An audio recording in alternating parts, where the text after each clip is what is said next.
Welcome back to another technical deep dive here in the debug zone.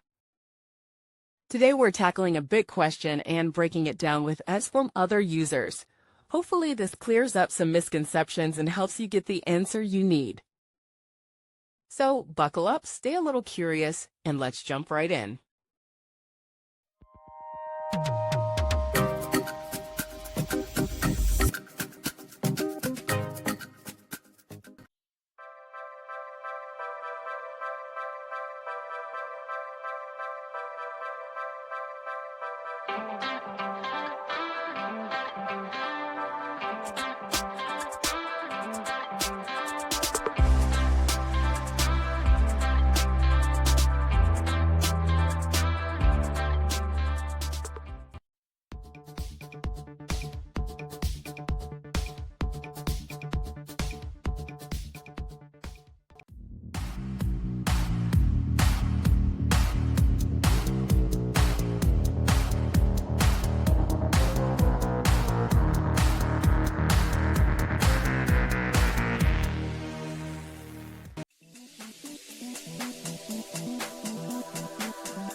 And that's a wrap.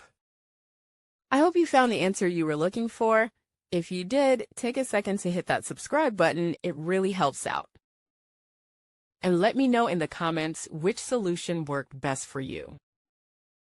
See you next time in the debug zone.